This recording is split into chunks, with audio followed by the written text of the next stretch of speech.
दोस्तों, आज की इस एक्सप्लेनर में आप सबको खुशामदीद। आज हम एक ऐसी जबरदस्त चीज पर बात करने वाले हैं जिसने कंटेंट क्रिएशन की दुनिया हिला के रखती है। जी हाँ, हम देखेंगे कि सिर्फ एआई टूल्स का इस्तेमाल करते हुए बगैर किसी भारी भरकम स्टूडियो या एनिमेशन डिग्री के आला मेयार की 3D इस्लामिक मॉरल एनिमेशंस कैसे बनाई जा सकती हैं। ये टोटली एक गेम चेंजर है। अब जरा इस अदद पर गौर करें। 65 मिलियन यानी 65 मिलियन ये कोई रैंडम या मामूली नंबर नहीं है, बल्कि ये एक सिंगल 3D एनिमेशन वीडियो के व्यूज हो सकते हैं। सोचिए जरा, इससे साफ पता चलता है कि आजकल लोग, खुसूसन वालिदैन, अपने बच्चों के लिए ऐसी दिलचस्प और सबक आमोज एनिमेशंस की कितनी तलाश में रहते हैं। ऑडियंस तो पहले से मौजूद है, बस सही कंटेंट बनाने की देर है। तो चलिए इस पूरे टेक्निकल प्रोसेस को 4 निहायत आसान मराहिलों में ब्रेक डाउन करते हैं। पहले हम ChatGPT से स्क्रिप्टिंग करेंगे, फिर Whisk AI से कंसिस्टेंट तस्वीरें बनाएंगे, उसके बाद GK AI की मदद से उन्हें एनिमेट करेंगे और आखिर में इन सबको असेंबल कर देंगे। Simple, right? Let's dive in. अच्छा, तो शुरुआत करते हैं पहले मरहले से, यानी ChatGPT के जरिए स्क्रिप्टिंग। देखें, किसी भी कामयाब एनिमेशन की जान उसकी कहानी होती है। यहाँ पर AI सिर्फ कहानी नहीं लिख रहा, बल्कि ये हमारे पूरे प्रोजेक्ट का क्रिएटिव इंजन है। हमें AI को बिल्कुल स्पेसिफिक हिदायत देनी है। सबसे पहले उससे 15 इखलाकी कहानियों के आइडियाज मांगिए। जो आइडिया सबसे ज्यादा क्लिक करें, उसका एक सीन बाय सीन स्क्रिप्ट बनवा लें। लेकिन बात यहाँ खत्म नहीं होती। अगले टूल्स को चलाने के लिए हमें एग्जैक्ट टेक्निकल इनपुट्स चाहिए। तो ChatGPT से ही हम हर सीन के इमेज प्रॉम्प्ट्स, किरदारों को हरकत देने के लिए मोशन प्रॉम्प्ट्स और उनके डायलॉग्स भी लिखवाएंगे। यानी AI एक ही वक्त में राइटर और डायरेक्टर दोनों का काम कर रहा है। वैसे यहाँ एक छोटी सी लेकिन बहुत अहम प्रो टिप सुनते जाएं। अक्सर लोग क्या गलती करते हैं कि AI से पूरी कहानी के प्रॉम्प्ट्स एक ही बार में मांग लेते हैं, जिससे AI अक्सर कंफ्यूज हो जाता है और रिजल्ट खराब आता है। इसका आसान हल ये है कि आप एक वक्त में सिर्फ 3 सीन्स के प्रॉम्प्ट्स मांगे। जब वो बन जाए तो बस यस या नेक्स्ट टाइप करें और अगले 3 सीन्स ले लें। इस छोटी सी ट्रिक से AI का फोकस बिल्कुल परफेक्ट रहता है और आपको बिल्कुल पॉइंट टू पॉइंट आउटपुट मिलता है। अब आते हैं दूसरे मरहले की तरफ, तस्वीरें बनाना। और यहाँ हम Whisk AI का इस्तेमाल देखेंगे। ये मरहला असल में विजुअल जनरेशन की सबसे बड़ी टेक्निकल रुकावट को हल करता है।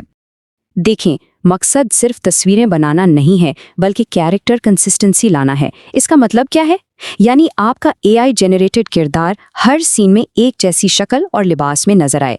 आपने शायद नोटिस किया हो कि आम AI एनिमेशंस में किरदार अचानक अगले सीन में पूरी तरह बदल जाते हैं। कभी कपड़े बदल गए, कभी चेहरा ही चेंज हो गया। ऐसा होने से देखने वाले का इंटरेस्ट फौरन खत्म हो जाता है और वीडियो बहुत अनप्रोफेशनल लगती है। तो इसका हल क्या है? आम प्रॉम्प्टिंग के बजाय हम Whisk AI की ऐड इमेज और सब्जेक्ट टेक्निक इस्तेमाल करेंगे। ये वाकई एक कमाल का फीचर है। होता कुछ यूं है कि आप पहली जनरेट शुदा तस्वीर को अगले तमाम सीन्स के लिए बतौर सब्जेक्ट रेफरेंस अपलोड कर देते हैं और रिजल्ट हर नए सीन में आपका किरदार बिल्कुल वैसा ही रहता है जैसा पहली पिक्चर में था। यही वो कंसिस्टेंसी है जो एक नॉर्मल वीडियो को एक हाई क्वालिटी एनिमेशन में बदल देती है। चलिए अब आगे बढ़ते हैं तीसरे मरहले पर, जो कि सबसे मज़ेदार हिस्सा है। यहाँ हम GK AI का इस्तेमाल करते हुए इन रुकी हुई तस्वीरों में जान डालेंगे और इन्हें एनिमेट करेंगे। GK AI के इंटरफेस में इसका तरीका बहुत ही स्ट्रेट फॉरवर्ड है। बस इन 4 आसान स्टेप्स को फॉलो करना है। पहले एनिमेट इमेज का ऑप्शन सिलेक्ट करें, फिर अपनी वो कंसिस्टेंट Whisk AI वाली तस्वीर वहाँ अपलोड कर दें। उसके बाद याद है हमने ChatGPT से मोशन प्रॉम्प्ट्स बनवाए थे, वो यहाँ पेस्ट कर दें ताकि सिस्टम को मालूम हो कि किरदार को किस तरह की मूवमेंट देनी है। और आखिर में बिल्कुल अगली लाइन में अपना डायलॉग पेस्ट कर दें। बस ये वो मुकाम है जहाँ तस्वीर, मोशन और आवाज़ मिलकर एक मुकम्मल जादू क्रिएट करते हैं। अब जाहिर है जब हम नई टेक्निकल टूल्स यूज़ करते हैं तो थोड़े बहुत ग्लिचेस तो आते ही हैं, पर परेशान होने की ज़रूरत नहीं। इनके हल बहुत आसान है। अगर ऑडियो ना आए या डाउनलोड फेल हो जाए तो बस डाउनलोड बटन पर एक बार और क्लिक कर दें। अगर सिस्टम बिल्कुल ही जनरेशन में फेल हो रहा हो तो अक्सर सिर्फ अपना लॉगिंग ईमेल चेंज करने से मसला हल हो जाता है। और अगर कोई अजीब सा फॉर्मेटिंग एरर सामने आए तो बस ये चेक कर लें कि आपकी सेटिंग वापस इमेज मोड पर स्विच हो चुकी है। ये छोटे छोटे हैक्स आपके वर्कफ्लो को बिल्कुल स्मूथ रखेंगे और आपको स्टक नहीं होने देंगे। इन तमाम टेक्निकल स्टेप्स के दरमियान हमें ये नहीं भूलना चाहिए कि हम ये सब क्यों कर रहे हैं। इस छोटे से डायलॉग को ही ले लीजिए, अल्लाह सब देख रहा है। ये जुमला उस बुनियादी सकाफती और अखलाकी पसे मंज़र की निशानदेही करता है जो इन कहानियों की असल रूह है। देखें, टेक्नोलॉजी और एआई चाहे कितने भी एडवांस क्यों ना हो जाएं, असल असर उस पैगाम का होता है जो बच्चों की तरबियत करता है और उनकी किरदार साजी में अहम किरदार अदा करता है। और लीजिए, हम आखिरी मरहले यानी चौथे स्टेप पर आ पहुंचे हैं। यहाँ हम इन तमाम अलग अलग तैयारशुदा हिस्सों को मिलाकर अपना फाइनल मास्टरपीस असेंबल करेंगे। ये फाइनल असेंबली का प्रोसेस निहायत आसान और फ्लेक्सिबल है। आप किसी भी नॉर्मल वीडियो एडिटिंग ऐप में इन तमाम छोटे छोटे जनरेटेड क्लिप्स को लाइन से जमा कर लें। यहाँ आपके पास दो ज़बरदस्त ऑप्शंस हैं। या तो आप उन्हीं एआई की बनाई गई आवाज़ों को चलने दें, या फिर अगर आप खुद अपना टच देना चाहते हैं तो उन क्लिप्स को म्यूट करें और आसानी से अपना कस्टम वॉइस ओवर रिकॉर्ड कर लें।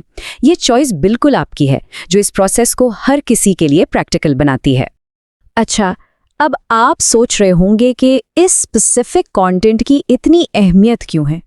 बात यह है कि ख़ास औकात जैसे कि रमज़ान के मुक़द्दस महीने के दौरान वालिदैन बहुत शिद्दत से ऐसे तालीमी और अखलाकी कंटेंट की तलाश में होते हैं।